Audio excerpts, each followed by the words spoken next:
Dans le sud de la Cisjordanie, le survol des avions militaires est incessant. Ici, il n'y a pas de bombardement.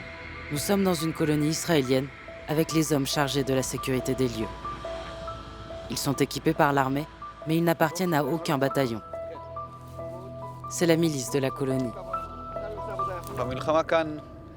C'est la guerre. On est vraiment sur nos gardes. Et même si on nous veut du mal, ils savent bien qu'il y a maintenant des gens qui protègent la colonie et que ce n'est pas une bonne idée. Avec tout ce qui s'est passé, on est très inquiets. Nous et eux aussi. Et sur les routes, il y a des barrages maintenant. L'atmosphère n'est pas très agréable entre les deux populations. C'est dommage, mais on n'a pas le choix. Il faut qu'on survive. C'est comme ça. Cette ferme constitue le point le plus avancé de la colonie. Regardez comme c'est beau. On se réveille tous les matins avec cette vue. En droit international, cette colonie et son avant-poste sont des implantations illégales. Pour l'ONU, la Cisjordanie est un territoire palestinien occupé. Mais pour les colons, nous sommes dans le Grand Israël, en Judée-Samarie. Et dans ces collines au sud d'Hébron, avec les troupeaux, les colons accaparent les pâturages et gagnent du terrain, au détriment des Palestiniens. Ils pensent que c'est à eux. Mais c'est faux, ils n'ont pas le droit d'être ici. On peut les jeter dehors. Les arguments de cette bergère de 20 ans sont ceux des ministres suprémacistes d'extrême droite, aujourd'hui au pouvoir au sein du gouvernement israélien. Au fond de moi, ce que je pense, sur cette terre, sur ce tout petit territoire, c'est évident que c'est eux ou nous. Ça ne peut pas être les deux. Il n'y a pas de paix possible parce que nous sommes juifs et qu'eux ne le sont pas. Ça ne peut pas marcher. Jamais.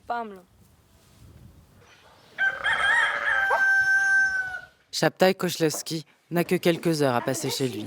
Le colon est en permission, il a été appelé par l'armée sur le front nord. Pour lui, l'attaque du Hamas le 7 octobre a confirmé des certitudes.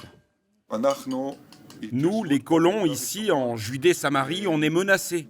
Au quotidien, tout le temps. On a tous ici un voisin arabe et un village arabe hostile.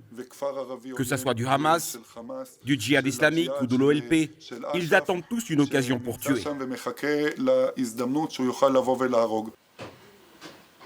Dans la colonie attenante où vit une centaine de familles, près de 70 hommes constituent la milice chargée de protéger les lieux. Des habitants, mais aussi des réservistes. Tous les hommes que nous croisons sont lourdement armés.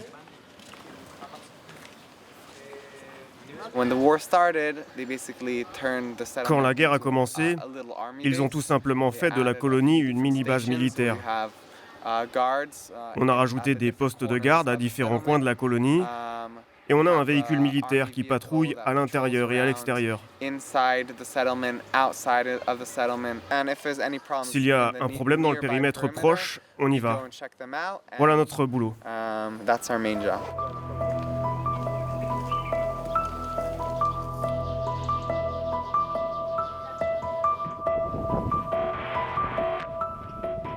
À quelques collines de là, pour accéder à la vallée Al-Tiran, il faut près d'une demi-heure depuis la route principale en véhicule tout-terrain.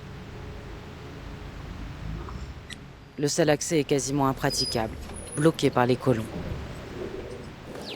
Dans la vallée habitent des familles palestiniennes, des bédouins, une centaine de personnes qui vivent de l'élevage grâce au pâturage. Ici, les jours précédents, une famille a subi les menaces répétées de colons déterminés à les faire quitter les lieux. Ils sont venus plusieurs fois.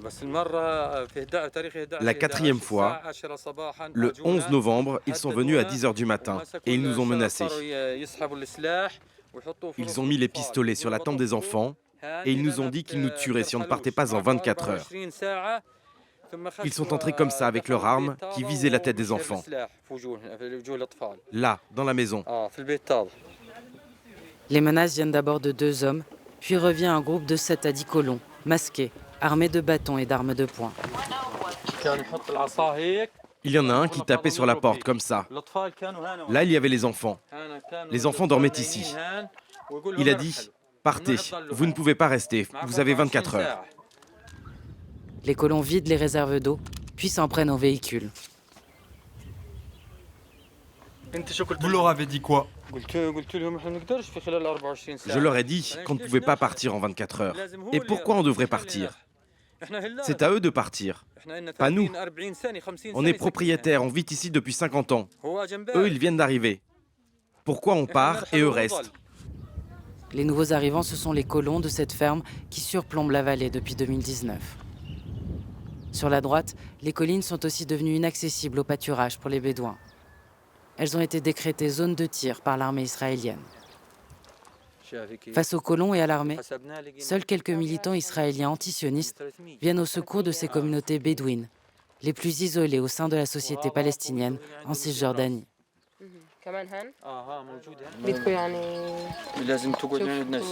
Vous voulez faire quoi? Il faut que vous restiez ce soir.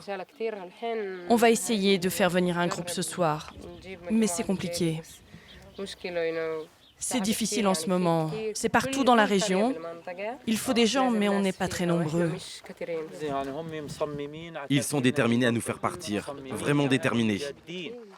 Ils ont pris Hanouta, maintenant c'est notre tour. Ils visent la zone. Après, ils iront voir Abou Shara. Qui? C'est notre voisin. Ils sont allés le voir? Pas encore, mais bientôt. Ils vont aller le voir. Ils y vont un par un, chacun notre tour. Pour les militants israéliens, les Palestiniens subissent ici la violence de l'État israélien au quotidien. Une situation intolérable dont ils témoignent depuis des années. J'essaye. Mais vous savez, ce n'est pas toujours facile de se protéger et de documenter en même temps et d'aider les gens à se protéger quand il se passe des choses. Mais oui, une des raisons pour lesquelles on est là avec les villageois, c'est pour documenter ce qui se passe et pour que les gens soient au courant. Dans le voisinage, Abou Shara n'a pas encore reçu la visite des colons. Cette zone, de là jusqu'à là-bas, c'est chez moi. J'ai un papier qui prouve que ce terrain est à moi. J'en suis propriétaire.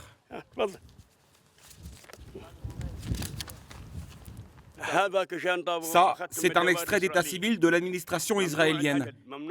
Ça dit que c'est interdit de détruire ma maison ou de m'exproprier. Ça dit que je vis sur ce terrain.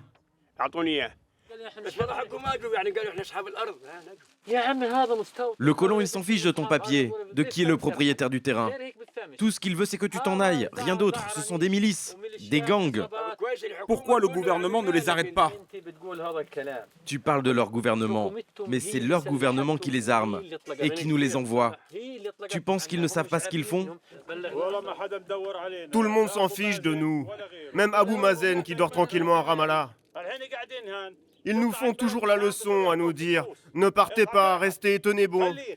Mais on a besoin de quelqu'un qui nous aide à tenir debout. Elle est où l'aide? Le soutien? La route est bloquée. Comment je transporte l'eau pour mes moutons? Je vais la porter sur mon dos?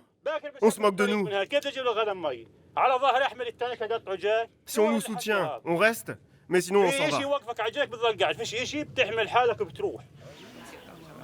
À la tête de l'autorité palestinienne à Ramallah, Mahmoud Abbas, qu'on appelle ici Abou Mazen. Son impuissance est une source d'embarras. Ce jour-là, Yasmine convainc des militants de venir passer la nuit auprès des familles pour faire face aux colons. Ils sont assis juste là-haut. Ils nous surveillent. Donc c'est vraiment facile pour eux de savoir quand les militants et les journalistes sont là et quand ils s'en vont. Donc je crains vraiment qu'ils viennent.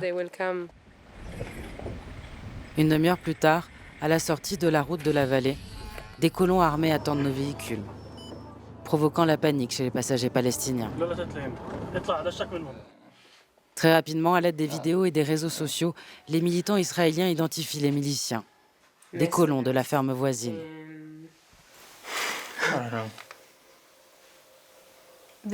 C'est la même personne, non? C'est la même kippa. On dirait bien que c'est lui. Officiellement, ils sont censés protéger leur colonie, mais on est à quelques kilomètres de la colonie. Et légalement, ils ne sont pas censés avoir du pouvoir. La bataille se joue aussi sur les réseaux, à coups de vidéos amateurs. ONG et militants israéliens dénoncent les méfaits des colons et des autorités. Les colons, eux, se vantent parfois de leurs crimes. Mohamed Matar s'est reconnu sur une photo publiée par les colons. Mi-octobre, il a subi plusieurs heures de torture après l'attaque d'un village bédouin dans la vallée du Jourdain.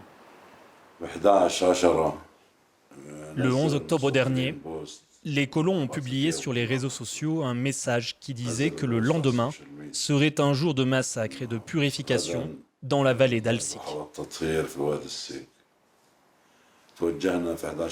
Nous sommes donc allés avec 15 activistes dans la vallée. On a dormi là-bas pour empêcher l'attaque et pour documenter les faits.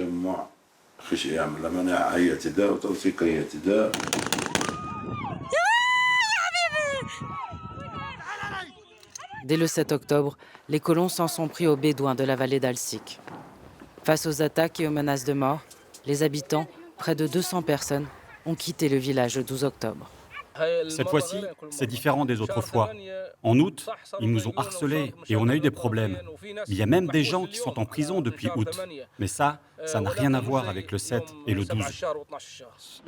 Pourquoi on est parti le 12 octobre? Parce que l'armée et la police étaient avec eux. Ce n'étaient pas seulement les colons. C'est le gouvernement israélien qui a voulu nous dégager, pas les colons. Ils ont amené les colons pour que ça fasse comme si les colons nous attaquaient. Mais en réalité, c'est le gouvernement qui nous a dégagés. Depuis le 7 octobre, le long de la route d'Alon entre Ramallah et Jéricho, les villages bédouins palestiniens ont été vidés de leurs habitants. Dans toute la Cisjordanie, en seulement un mois, autant de personnes ont été déplacées que pendant toute l'année 2022. Comme si en plus de la guerre et de l'occupation, l'annexion de la Cisjordanie par Israël était inéluctablement en marche.